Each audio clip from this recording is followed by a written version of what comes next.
March 26th board meeting. So moving on to reports of the committee, the first is our Disparity Study results, and I'll call on Edson Zavala, our Economic Development Deputy Executive Director, to provide some opening remarks and introduce Samira Bawa and Theresa Nelson from BBC Research and Consulting, who I understand are going to provide the report. So, Edson.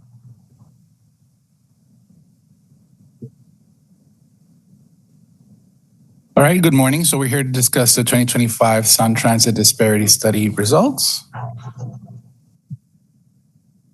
Next slide. Today we're here to provide an overview of the results of the 2025 Sound Transit Disparity Study, which is an evaluation of whether a person of color, women, veteran, and LGBTQ-owned businesses have equitable opportunities to participate in Sound Transit's contracts and procurements. No action is requested. Next slide. And again, I'm Edson Zavala, Deputy Executive Director of Economic Development within the Office of Civil Rights, Equity, and Inclusion. And I'm joined by Samira Bawa and Theresa Nelson, who I'll pass it on for their introductions and to carry us through the presentation. Good morning. Thank you all for having us today. My name is Theresa Nelson. I'm a project manager at BBC Research and Consulting, and I'm the project manager who managed the Disparity Study. So thank you for inviting us to present our results today, and I'll pass it on to Samir briefly. Good morning. My name is Samir Bawa, Managing Director and CEO at BBC Research and Consulting, and I served as the principal in charge on the Disparity Study. Next slide, please. Excellent. So we have this brief little agenda of what we're hoping to discuss with you all today, and we'll begin by describing the objectives of a disparity study. Next slide, please.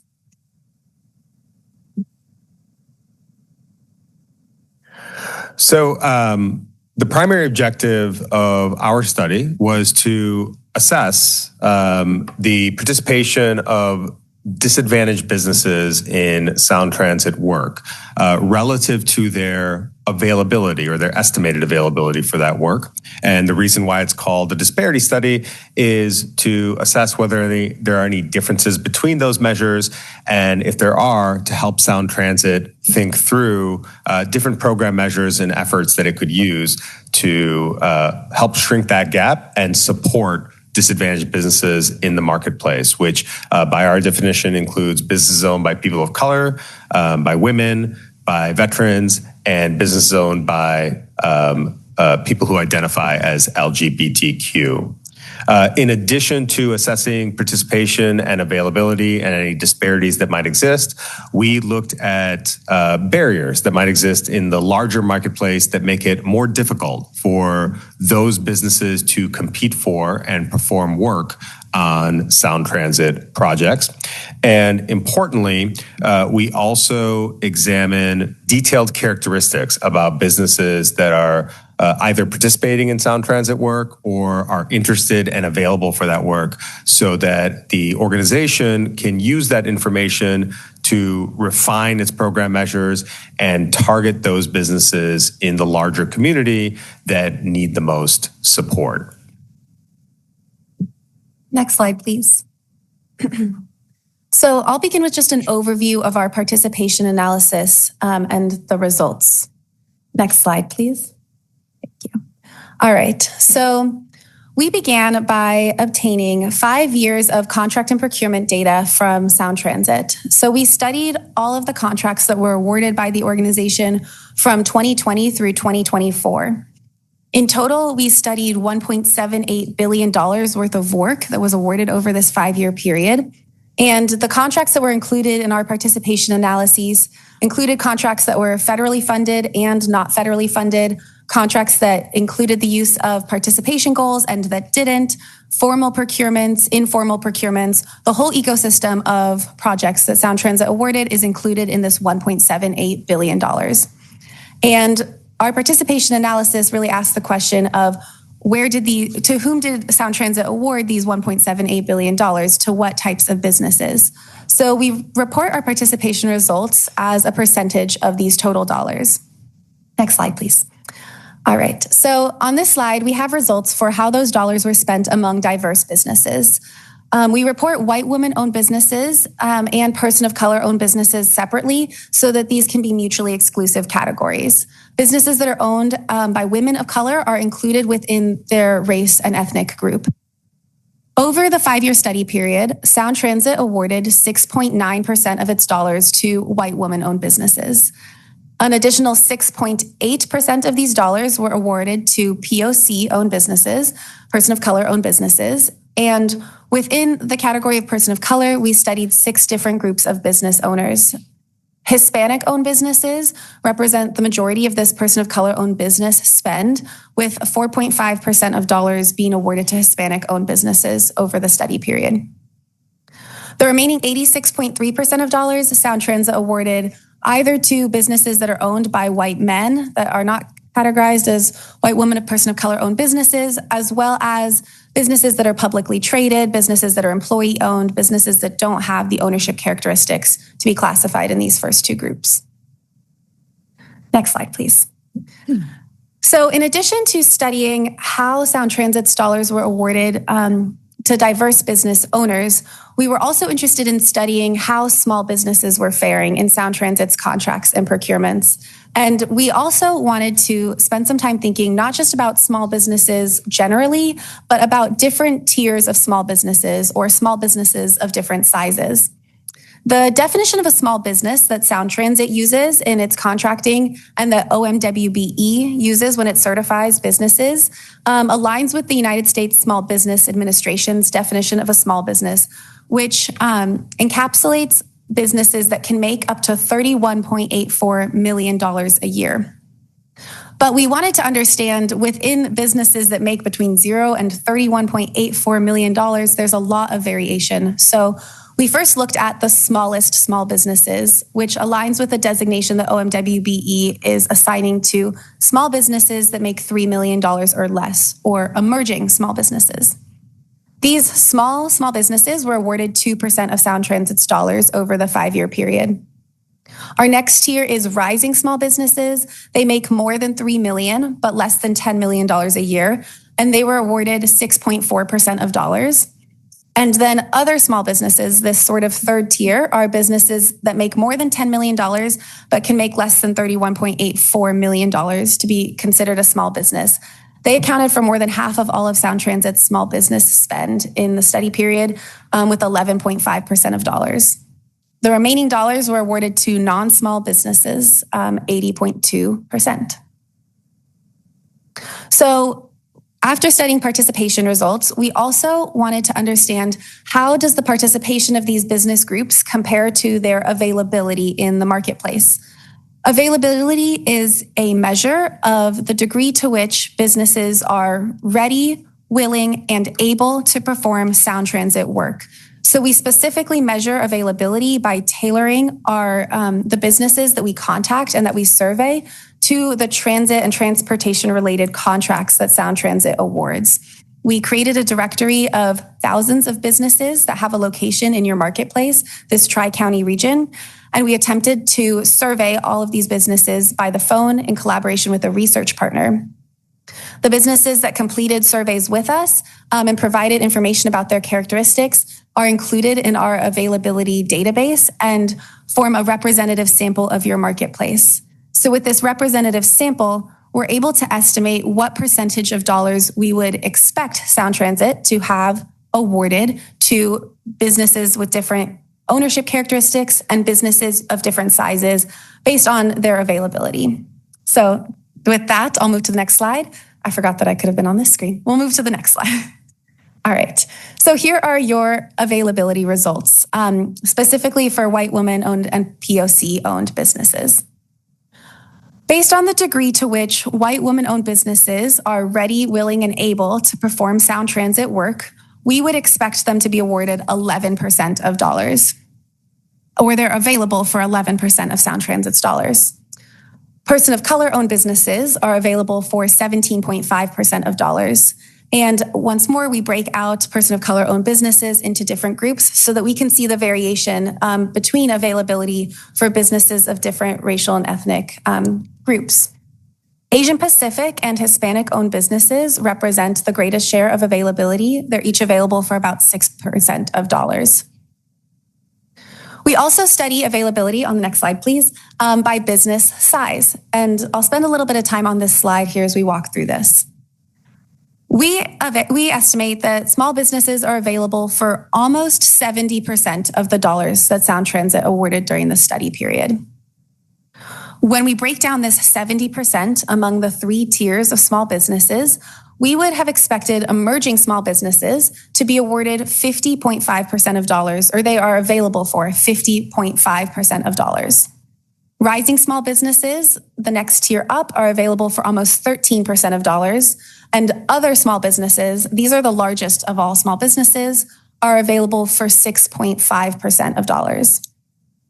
I want to spend some time interpreting these results with you all because an availability result of almost 70% is a very large number, and I think it warrants understanding how we came to a number like this.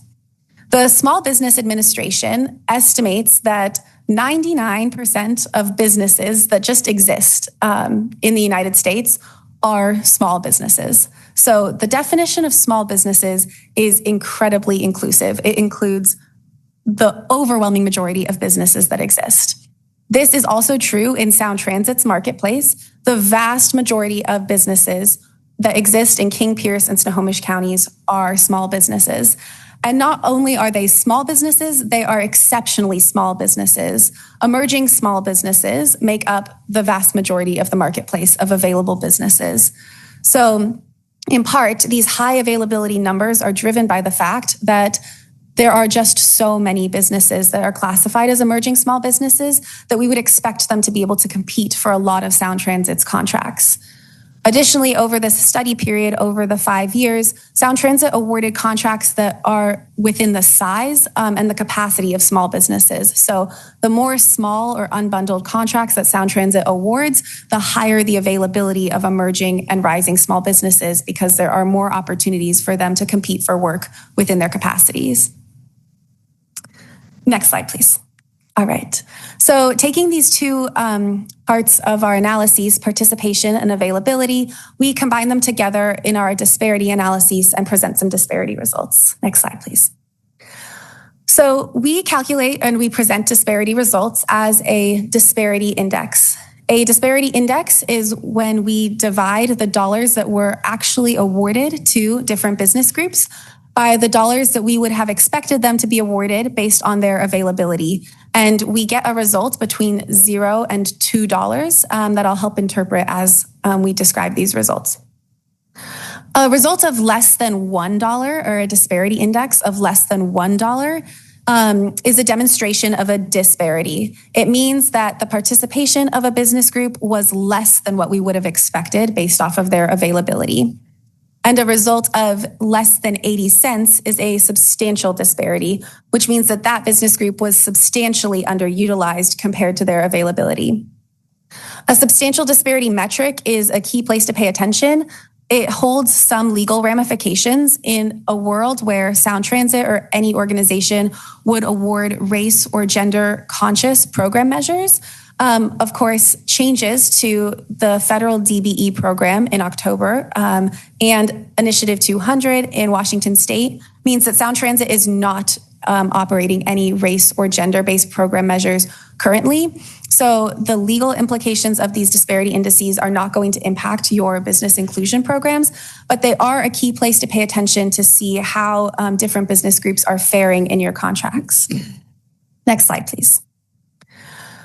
So as we can see on this slide, both white woman-owned businesses and person of color-owned businesses overall exhibited substantial disparities in Sound Transit's contracting. They fall within this pink-colored box from 0 to 80 cents that indicates the range of a substantial disparity. White women-owned businesses were awarded 63 cents on the dollar for what we would have expected them to be awarded based on their availability. And person of color-owned businesses were awarded 39 cents on the dollar. So like I said, the legal justification for race and gender-based measures may have existed if Sound Transit were able to implement race and gender-based measures because of these substantial disparity results, but these results will not have direct implications on program measures going forward. If we move to the next slide, I also wanted to just show you how disparity results break out across different groups of people of color-owned businesses or person of color-owned businesses.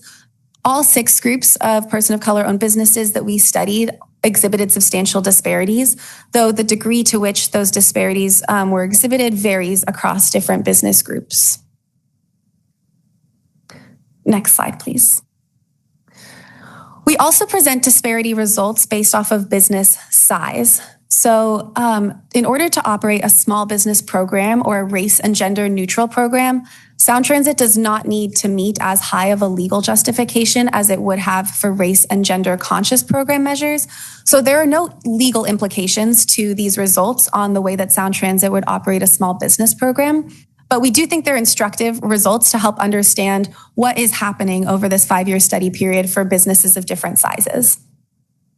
Emerging small businesses were awarded 4 cents on the dollar over the study period. These are substantial disparities for emerging small businesses and indicate that they were substantially underutilized compared to their availability. Rising small businesses fare a little bit better, 50 cents on the dollar, but this is still a substantial disparity. Meanwhile, other small businesses, these are the largest of small businesses, but they also make up the smallest portion of small businesses generally, exhibited overutilization. They were awarded $1.77 for every $1 that we would have expected them to be awarded. So the story here is pretty clear in how we interpret these results. There seem to be barriers for the smallest of small businesses in terms of accessing Sound Transit's contracts and procurements, whereas other small businesses seem to be faring very well and able to very actively compete for contract work and are being awarded that work to a high degree.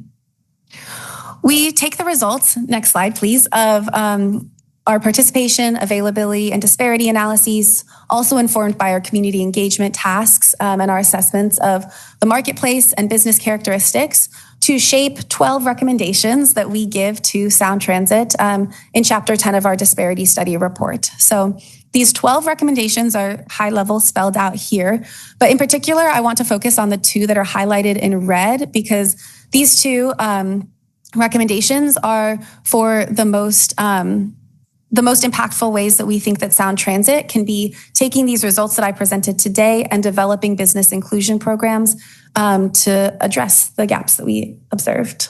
So to start, small business programs are a race and gender neutral tool that government organizations like Sound Transit have at their disposal to support all small businesses, regardless of who their owner is. Sound Transit operates a small business program for its non-federally funded work, and we recommend that Sound Transit continue to operate that program and that it continue to develop that program so that it be more tailored, tiered, and include more varied program measures for small businesses. Additionally, we recommend that Sound Transit develop a sister small business program for its federally funded work, which we call an SBE program. So small business for state-funded work, SBE for federally funded work.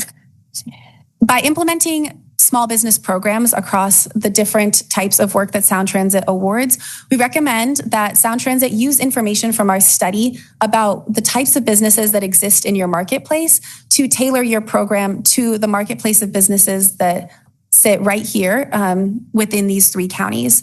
We recommend the use of tiered certification because, as we saw on the results for emerging and rising small businesses, there are unique needs and unique barriers that emerging and rising small businesses face that a general small business program may not suitably address. So tiering certification and tiering different program measures to businesses of different sizes can help lift all boats of small businesses. And then our next recommendation here is also that Sound Transit set an overall aspirational small business participation goal. So you all may have been familiar with an overall aspirational DBE goal, which is still part of the federal DBE program. But here we're talking about small business spend, specifically the small business dollars or small business spend on non-federally funded work. We recommend that Sound Transit develop an aspirational goal so that the organization has a benchmark or a metric by which to compare all of the different efforts that Sound Transit undertakes to encourage small business participation, to have one overall goal that these efforts are contributing towards for internal and external accountability, and as a metric to see how well your small business programs are performing. We recommend a goal of 27.6% of dollars be spent with small businesses. And we came to this goal by looking both at the availability of small businesses as well as by looking at the past participation of certified small businesses and weighting accordingly so that this goal can be aspirational but also tied to the past participation of small businesses over the past 5 years, because it's important to inform a goal with what was actually happening, not just what could happen. Those are the end of my slides, I think. So thank you all for your attention. Thanks again for letting us present today. And Edson, Samir, and myself are happy to answer any questions that you all might have too. Thank you very much. Throw it open for questions. And I guess I have one to start with. So seeing the rise or the increase in participation from rising, emerging, rising, and then more mature. How do you factor in just the capacity? It would seem like a very new emerging business probably has less experience and less capacity even to respond to opportunities. But how does that get weighed into, or is that the nature of your recommendations to really assist them get up to speed faster or competitive faster? It's a great question. And there are a couple different ways that I can answer it. The first I can do is describe how we take into account capacity in our methodology. So when we calculate availability, we use a custom census availability approach, which means that we look at every single contract element, every prime contract, and every single subcontract that was awarded over the 5-year period. And we look to see, maybe I can use an example. So if we have a subcontract for $5,000 of electrical work, we look into our availability database and we only look at businesses that perform electrical work, that can perform a contract of $5,000 or greater, that perform subcontracting work, and that can perform work in that region where that subcontract was awarded. So we only consider businesses available for that individual piece of work if they have the reported capacity to do that work. And then we aggregate the capacities and the availabilities across every single contract element, and that becomes your overall availability. So by the nature of our methodology, capacity is already taken into account for these businesses. But there's also qualitative insights that we gathered from business owners when we talked to them, from representatives of business development groups about the different marketplace barriers and the different sort of more descriptive qualitative pieces of what might limit the capacity of small businesses or what might make it difficult for small businesses to obtain subcontracting or prime contracting work with Sound Transit, and that shapes our recommendations. That sort of informs our approach of varied program measures that some businesses might struggle with financing. So we make recommendations that Sound Transit support small businesses' access to financing. Other businesses might need some capacity building. So Sound Transit's technical assistance can be tailored to help that, so that there are a range of ways that we account for capacity in the results. And then there are other ways that Sound Transit can start to address those different needs through the recommendations and the program measures. Thank you. Thank you. This is Board Member Wilson. Oh, okay. Oh, I'm sorry. I just wanted to make sure you knew that both I and Board Member Zahalai were raising our hands as well. Thank you. Yeah, thanks for that. I can't see there in the boardroom so well. Let's do Committee Member Walker first, and then I'll go Wilson and Zahalai. Thank you, Chair. And I don't have any questions. I just want to thank the team. This was a really, really excellent presentation and shows the challenge and the work really well. And I look forward to working with our CEO on how we move forward on meeting our goals. So thank you for bringing it forward. Thank you. Committee Member Wilson.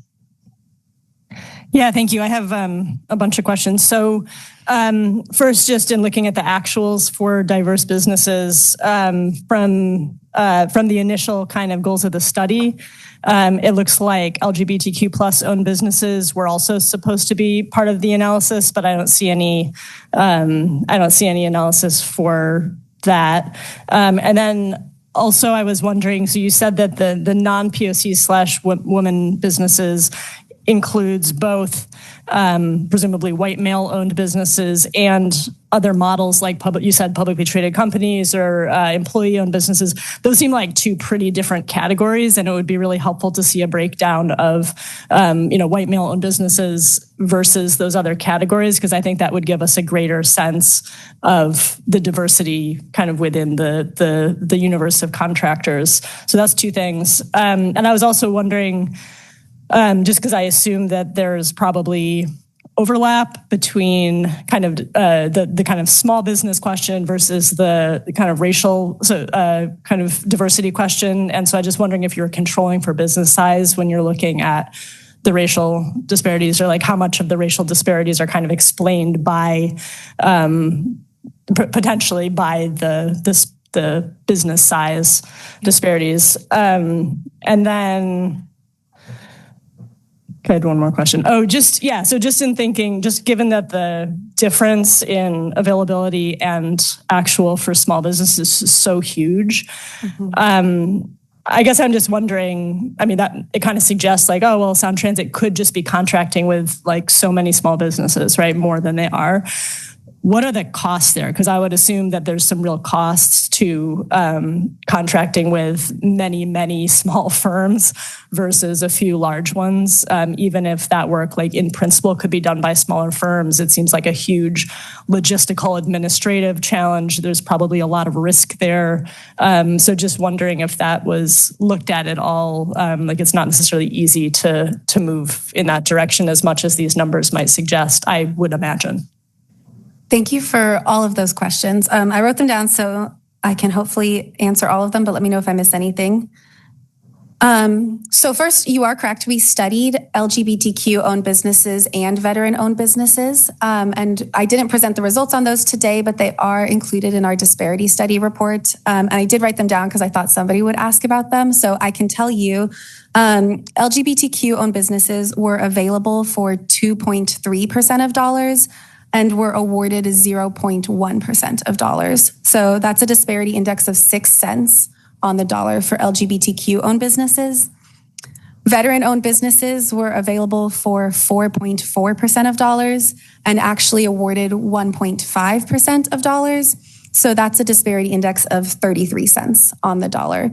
And LGBTQ and veteran-owned businesses are not mutually exclusive categories. So if a business was owned by a white woman who is a veteran and LGBTQ, that individual business would be showing up in the participation results for all three of those different breakouts.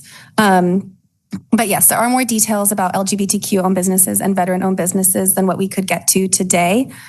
I also wanted to answer your question about the overlaps between the disparities for different race and ethnic groups and businesses that are owned by person of color and women-owned businesses and business size. We spend a lot of time describing this in our report as well, but the vast majority of person of color and women-owned businesses, of diverse businesses generally, are also emerging small businesses. So there is substantial overlap for business groups there, which is another reason that we think that developing very well-tailored race and gender neutral programs like a tailored small business program is also going to have meaningful impacts on your equity goals as an organization, because by developing emerging small businesses, you are by default going to be developing a lot of diverse businesses. You're going to be developing all small businesses, but it's also an opportunity to tailor to business groups and to business owners who might need the most support in the marketplace. You asked a question about white male-owned businesses, and I think Samir is more prepared to answer that question about why we don't report results specifically for white male-owned businesses, and then the cost to more small businesses, which doesn't really factor into our quantitative results for the study, but I think Samir will add something there as well. Yeah, I'm happy to. So the The good thing is that as part of our disparity analysis results, because each group is exclusive of one another, and because we essentially all add up to 100%, that one can derive pretty easily what white male-owned businesses look like. And in this case, in terms of their outcomes, in this case, they are not underutilized. So they are overutilized when it comes to their availability for sound transit work. The reason why we don't report it is because disparity studies historically, both in our work and other disparity study firms as well, the focus has been almost exclusively on businesses owned by people of color and women. So when we report results, we typically focus our results accordingly to the outcomes that will most inform organizations' implementation of the federal DB program. So we tend to be as economical as possible in terms of what we write up in our reports, and they're already at like 300 pages. So we tend to focus on those groups that are of greatest interest to program measures that agencies are looking to refine or develop. Can I answer the question about the cost to working for small businesses? I do. And it's a great question. The question being, isn't there there's a cost, right? In reality, using more businesses may be less efficient. It may take more resources for an organization to sort of diversify in the more general sense where its contract dollars are going. That is absolutely recognized by us. We're aware of that. And I think it comes down to striking a balance, as with anything else. Where are the organization's objectives? And if it is to get more contracting dollars in the hands of more businesses, there's absolutely going to be a cost to that in different ways. But if that's a value that any organization holds, there may be some appetite to take on that cost. Just an example, even getting away from small businesses versus other businesses, POC businesses versus others, we look at the concentration of dollars. So how many businesses does it take when you look at all the businesses that were awarded dollars from Sound Transit to account for 50% of their dollars or 80% of the dollars? In a perfect world, you might have something closer to, if you look at 80% of the dollars, that 80% of the contractors you use, it would take to account for those dollars. That's not the case. What happens is that in lots of organizational work, at least with the organizations we've worked with, a small percentage of businesses that win your work account for a large percentage of those dollars. And from our perspective, that's an issue worth considering. How far an organization wants to go in addressing that issue, to some degree, is up to the organization, but reasonably, part of that calculus is, how much does it cost us, both internally from a resource perspective, from a financial perspective in pulling that off, and how far can we realistically go while we're still trying to meet the needs that we're setting out to meet? In this case, providing the highest level of transit services to the community. When we think of our overall aspirational goal, that's reflected in that to some degree. So if you wanted to set a goal based just on availability for small businesses, for example, that goal would be something close to 80%. But we also understand that that is a very pie in the sky, probably not very easily achievable goal. So that's why we also look at, well, what happened in the past? What is a more reasonable, achievable objective that gets you closer and closer to the path of fully engaging your small business community, which is why we look at that as well and try to calculate a goal that takes all that information to account so that Sound Transit can start going down the path of including more businesses as part of its contracting processes. Of course. Thank you. Committee member Zala. Thank you so much. Thank you so much, team. Very helpful presentation, very informative data. One of the things that I would love to get more clarity on is, what is the takeaway from the data? What should we be interpreting from the data as a whole? And it might also help to understand what are Sound Transit's overarching goals with respect to equitable contracting and procurement, and what does this tell us about where we are with respect to those goals? It's a great question. We presented today the overall results. We can break out results 30 different ways, which we do in the report, but these are the highest level ones. And so I think the highest level takeaways from these results is that small and diverse businesses experience barriers in accessing Sound Transit's work. When we look at the 2020 Disparity Study, which we also conducted, there is greater participation between 5 years ago and today. So that is a positive sign that Sound Transit is making strides towards including a greater number of small and diverse businesses, but there are still gaps. And so I think these results help to highlight different ways of seeing where those gaps exist and different places where refining Sound Transit's programs can help to address those gaps. And that's, I think, takeaway number 2. In an ecosystem where you all are not able to use race and gender conscious goals to explicitly address some of these barriers to diverse businesses, but also taking into account that small businesses just need support. There are very thoughtful ways that you all can use the data that we bring today to tailor a small business program that is impactful and that reflects your marketplace. It reflects the businesses that have the biggest barriers. It reflects their needs, and that in some ways, a very, very well-refined small business program could possibly even be more impactful than a very general race and gender-based program. So I think that's the second takeaway is that these results don't spell the end to equity efforts for Sound Transit's contracting. They just invite some creativity. And I think that's also a great opportunity for Sound Transit. We're seeing a lot of organizations across the country use creative approaches to their race and gender neutral environments, and you all are ahead of that because this has been an environment you've been working in for a very long time. But I think that's the other takeaway is let's get creative and let's see how we can continue to meet the moment with the way that these results inform what's happening. Thank you. That's very helpful. Do we have a sense for how close the recommendations that you have made with the race and gender neutral small business programs, how close can those get us to our goals of equity and closing the gaps that you described?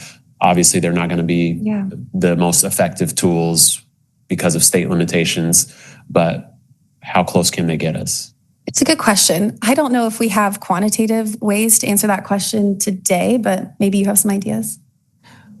Yeah, I've got some ideas. So as part of these studies, at least the studies we've done going back to 2012 for Sound Transit, one measurement we look at is what's going on in your contracting when you use race and gender-based goals and when you don't. And historically, that those differences in outcomes have been pretty stark, right? Outcomes are just better for POC and women-owned businesses when you use race and gender-based goals. That's not surprising. I think in this, I don't want to call it a new world because these are policy decisions, right? There haven't been changes in constitutional standards or laws, despite what you might hear from mass media and the administration, the federal administration. But I think that there are a lot more teeth and opportunities to better serve small businesses when you don't consider them a monolith.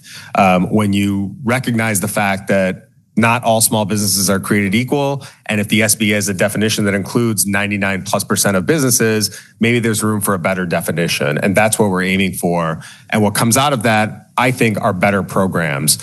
So what I'm anticipating, even though we can't answer the question right now of how close can we get with the use of race and gender neutral measures to what you all have been using in the past, I think with better, stronger, more targeted programs, I've got some level of confidence as we do collectively that there's a lot of good that Sound Transit can still do as long as it's making full use of the data that comes out of studies like this and creating smart programs that listen to the community, that acknowledge what their barriers are and what outcomes look like, and creating a program accordingly. And not to say that Sound Transit wasn't doing a good job with small business programs in the past. It's just that the stakes have gotten higher. And I think with that motivation and some of the information that we can take advantage of, I think we can do a lot of good collectively. Thank you so much. Last question, I promise. I know that you are not recommending action today, but what is the general timeline of action for the board? So there's no action right now, but we will be digesting the recommendations, the full set of recommendations from BBC, and we'll be looking at what kind of program updates we will need to accomplish. And if and when that time comes, we will follow up to provide an update and any next steps as we proceed through the recommendations. Thank you so much. This is Board Member McLeod. I have a question. Okay, we've got Committee Member Bernie, and then we'll go Board Member, Committee Member McLeod. Thank you so much, Chair. I really appreciate this presentation about the data up until 2024. And I know that we've made some intentionality around our MATOC contracting. So I am curious how that will fold into policy, some of our policy goals or priorities moving forward. And if you don't have any information yet on that, that's great. But I just want to kind of keep it on our radar. Yes, from our perspective, any task order contracts that were awarded prior to December 31st, 2024, we do break out results in our report just to see what was happening in those projects and whether there are meaningful differences in the participation and availability and disparity results there. I don't have those results off the top of my head, but they are in the report and I can help you find them if that's something you're interested in learning more about. As for what might have happened 2025 and beyond, it's too soon to say in terms of data that we would have to be able to answer that question. But maybe you have some other thoughts, Edson. Yeah, we can follow up with that information. I would also note that we also see significant inclusion in our job order contracts, for instance. So there's different contracting tools that we are aware of where we can right size some of the work, including our small works roster, which is also information that was considered in the study that do have impactful inclusion of our small and diverse businesses. And those are things we're mindful of in our analysis. Thank you. Member McLeod. I have a clarification question that may lead to another question. You did a study of 5 years at 1.78 billion, and you were looking at contracts that were awarded. How about a diverse business or a minority-owned business that didn't get a contract? Were their voices considered in your recommendations? It's a great question. So yes, in a variety of different ways. Our participation analysis is one of the tasks of the study, and that's where we look at what actually happened with your dollars. Our availability analysis is sort of this second piece of the work. In our availability analyses, we don't, not to say we don't care, but as for the purpose of availability, it doesn't matter if a business has been awarded a project or not with Sound Transit. We conducted outreach to them and we asked them to participate in our surveys, agnostic of past participation with Sound Transit. But as part of those surveys, we asked them questions if they had any comments about past work with Sound Transit or experiences about the marketplace in general. And then the businesses that answered our availability question or our availability surveys and indicated interest were also invited to participate in in-depth interviews with one of our community-based sub-consultants. So there were a variety of different qualitative and quantitative opportunities for these businesses to provide their feedback. Thank you, and I appreciate the study. Thank you for your work. Yeah, absolutely. Any other questions? Oh, Mr. excellent. Chair, this is CEO Constantine. Yes, go ahead then. Just a brief comment. One of the mechanisms that we are employing to expand the opportunity to secure Sound Transit contracts is the MATOC or multiple award task order contract process, and use that for environmental contracts. We use it for design. We were in the legislature this year with a bill sponsored by Representative Zahn asking for the ability to use those for construction contracts. That bill did not quite make it out of the legislature this year, but we'd be working hard over the course of the interim to make sure we have success with that next year. And the opportunity, in addition to saving money and speeding process, the opportunity we have here is to open up the qualifying to do Sound Transit business to many more businesses, including small and emerging businesses, which tend to be more diverse than the very established businesses that have been able to compete for these contracts in the past. And so we're seeing success in these other categories where we've been able to use the MATOC process. And I want to thank our capital team for getting that in front of us and pushing it forward. And we're looking forward to working with legislators to get the ability to use that for construction contracts as well. Thank you, Mr. Chair. Thank you. Any other comments? Okay, just thank you. Excellent report and very thought-provoking. And I know we'll be coming back to this topic in the future, but thank you so much.